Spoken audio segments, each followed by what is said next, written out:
A woman in Wichita, Kansas, was brushing her hair in front of a mirror when she saw her mother, who lived in California, standing directly behind her chair, smiling.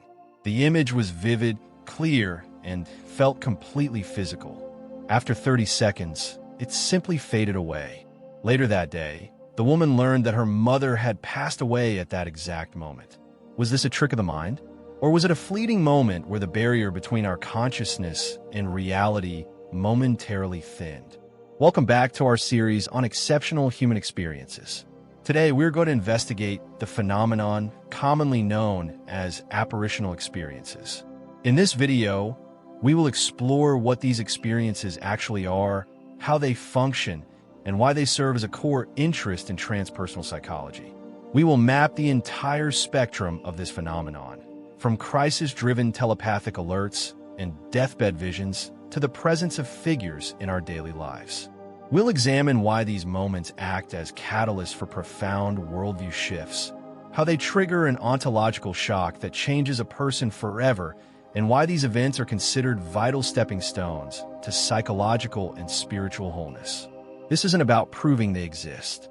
It's about understanding what they do to us and why your own experience might be more than just a glitch in your perception. Let's dive in. To understand what we are dealing with, we need to strip away the cultural myths and look at the raw data. In parapsychology, instead of using the loaded folklore word ghost, researchers use a more neutral term, an apparitional experience. Essentially, this describes a moment when a person clearly sees, hears, or feels the presence of someone, whether that person is alive, deceased, or completely unknown, even though there is absolutely nothing physically there to trigger that reaction. It's an experience that feels 100% real to our senses, but has no physical explanation in our immediate environment. So what defines an apparitional experience? It is an encounter where a person or animal appears to be present, even though they are physically outside the witness's sensory range. What makes these experiences truly exceptional is their phenomenological reality. Unlike the translucent, stereotypical ghosts of folklore, many apparitions are vivid and solid. They can cast shadows, they appear in mirrors, and they move with intent, often avoiding obstacles just like a living person would. They aren't just visual, they are multimodal, meaning they can include auditory elements like voices or footsteps, and even tactile sensations like a hand resting on a shoulder or the feeling of a cold wind. A critical question arises: are these just hallucinations? The field of transpersonal psychology makes a clear distinction here based on three main criteria. First, the state of consciousness. Many of these experiences occur when the witness is in a state of clear, alert consciousness, not under the influence of sedation, fever, or delirium. Second, the lack of pathology. Witnesses are often mentally healthy individuals. In clinical pathology, hallucinations are usually accompanied by a long history of emotional dysregulation or other signs of mental disorder. These experiences, however, are isolated, profound events that happen to individuals without such clinical backgrounds. And third, the most compelling evidence, veridicality. This is when an apparition provides information that the witness could not have known through normal means.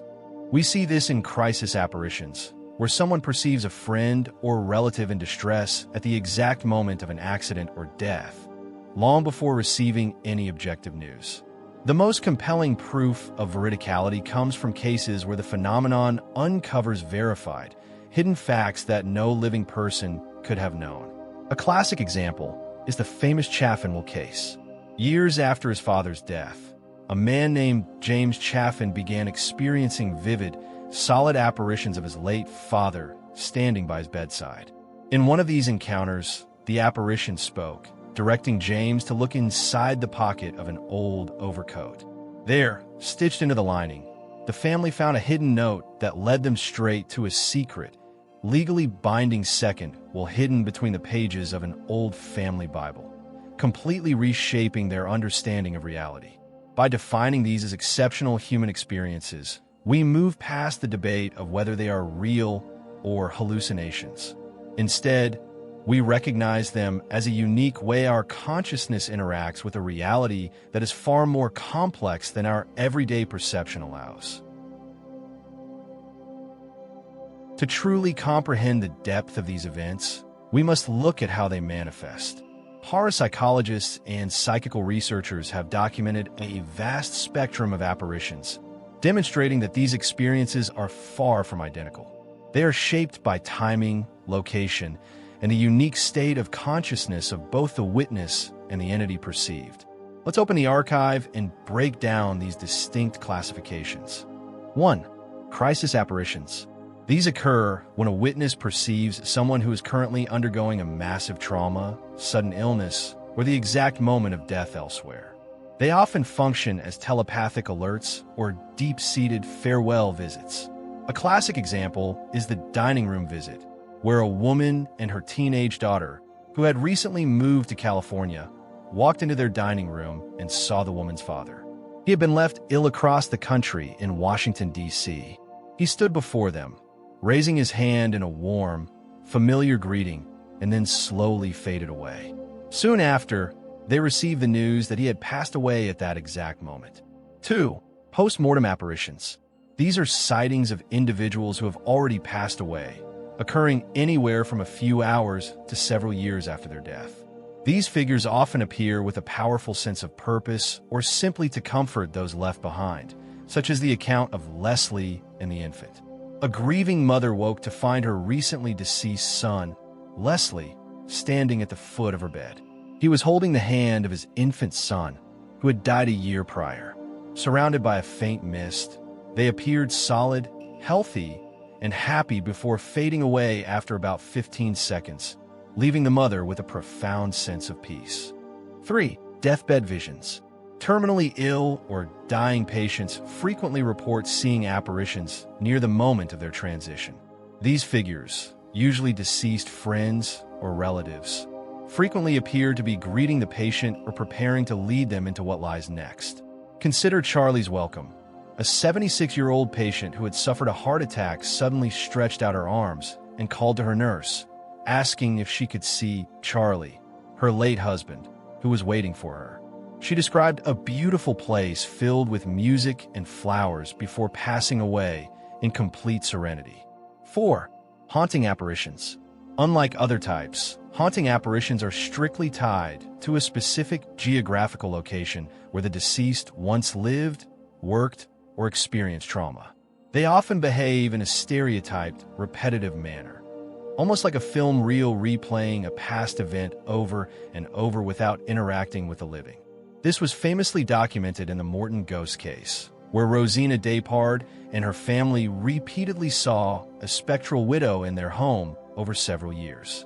The figure appeared so solid it was routinely mistaken for a living guest, though would actively move to avoid light and elude any physical touch. 5. Apparitions of the bystander type. In these unique cases, the apparition is seen not in a haunted building, but in close proximity to a specific person who knew them in life. The witness acts as an accidental bystander, perceiving a spirit that has actually come for someone else. We see this in the account of the comatose mother-in-law, where a medical doctor keeping vigil for his dying, comatose relative suddenly saw a clear, solid image of her late husband standing across from him. The apparition looked directly toward the bed and said, "Flora, I've been waiting for you." 6. Apparitions of the living. Remarkably, not all apparitions represent the dead. These encounters involve individuals who are still alive, often occurring during a non-fatal crisis, or even intentionally, when a living person willfully attempts to project themselves spiritually into a friend's environment. A lighter, almost domestic example of this is the egg lady. A woman clearly saw her regular egg supplier standing on her porch, wearing a brand new pink dress and bonnet. When the witness called out to her, the lady vanished. Later that afternoon, the real egg lady arrived at the house wearing that exact same pink dress, explaining that an hour earlier, she had been sitting at home, deeply thinking about the witness. 7. Angelic apparitions. Reported across cultures for thousands of years, these figures are viewed as messengers, guides, or guardians. They frequently manifest as helpful, physical figures in times of urgent need or intense prayer, often vanishing the moment the crisis is averted. Take the account of the roadside helper. A nurse named Sarah was stranded on a freezing night with a flat tire and prayed for help. A handsome young man suddenly appeared, efficiently changed her tire, and then instantly vanished along with his car on a long, straight road where there was nowhere to hide. 8. Nature spirits. Highly sensitive individuals describe experiencing an intricate hierarchy of spirits that support and animate the natural world. These are not human ghosts, but distinct consciousnesses tied to specific plants, ancient trees, or grand geographical features like mountains and rivers. 9. Rescue work apparitions. Finally, some healers and intuitives report encountering spirits during deep sleep or out-of-body states. These encounters involve interacting with spirits who are confused, disoriented, or stuck between the physical and spirit worlds, gently guiding them toward the light or toward awaiting deceased relatives. By viewing this complete archive, we begin to realize that the human gate of perception is incredibly wide. These distinct categories show us that consciousness is not locked inside our skulls. It echoes through spaces, crosses vast distances in times of crisis, and bridges the gap between life and death. When a person encounters an apparition, it is never just an intellectual puzzle or a fleeting moment of fear. It is a profound, disruptive event that alters the very structure of human psychology. In the field of transpersonal psychology, we look past the surface mechanics of how these things happen and focus on what they do to the human psyche. To understand this shift, we must look at the sequence through 4 distinct stages. 1. Ontological shock. The immediate aftermath of an exceptional encounter is a state known as ontological shock. This occurs when a person's deeply entrenched worldview, usually the materialist belief that physical matter is the only reality, is instantly shattered. When you see, hear, or feel something that cannot exist according to modern science, your mind experiences an acute crisis. You are forced to reconcile an impossible event with your everyday reality, initiating a painful but necessary dismantling of the old self. 2. Spiritual emergency. Coined by transpersonal pioneer Stanislav Grof, a spiritual emergency refers to a critical crisis of personal transformation. Rather than viewing these intense disruptions as signs of mental illness or a clinical pathology to be medicated, transpersonal psychology recognizes them as catalysts for higher psychological functioning. The shock of the encounter destabilizes the ego, pulling the individual out of their comfort zone and forcing them into a rapid, sometimes terrifying process of spiritual awakening. 3. Worldview shifts. Once the initial shock subsides, the individual undergoes a permanent transformation in their baseline perspective, known as a worldview shift. Across thousands of documented cases, the psychological changes are remarkably consistent. Individuals often experience the eradication of death fear. Having witnessed evidence that consciousness operates independently of the physical body, they feel a profound and lasting loss of the fear of death. Additionally, witnesses frequently report a sudden, heightened sense of ecological and planetary awareness, feeling deeply interconnected with all living systems. Finally, there is a marked rise in religious and spiritual tolerance, as the individual moves away from rigid dogmatism and toward a universal, experiential understanding of the sacred. 4. Healing and integration. The final, crucial dimension of this journey is healing and integration.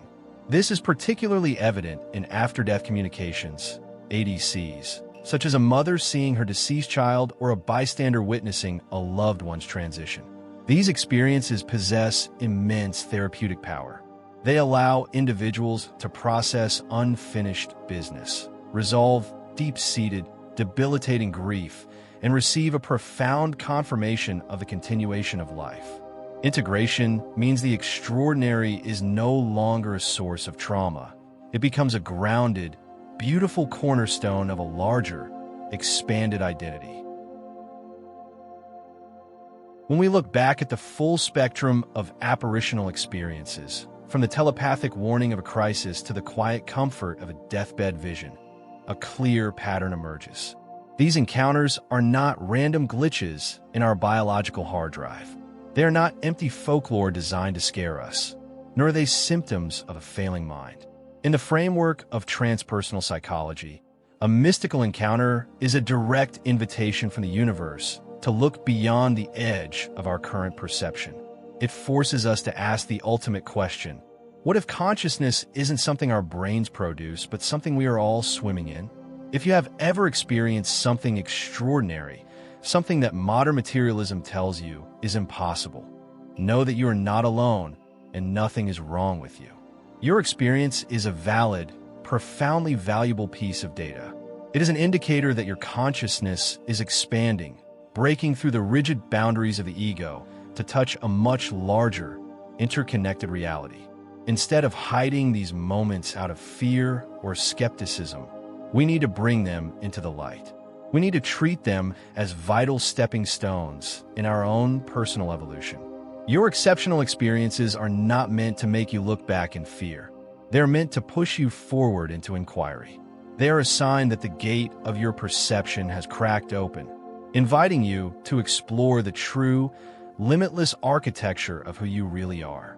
Thank you for exploring the archive with me today. Keep looking closer, keep questioning, and remember, the ordinary world is only the surface.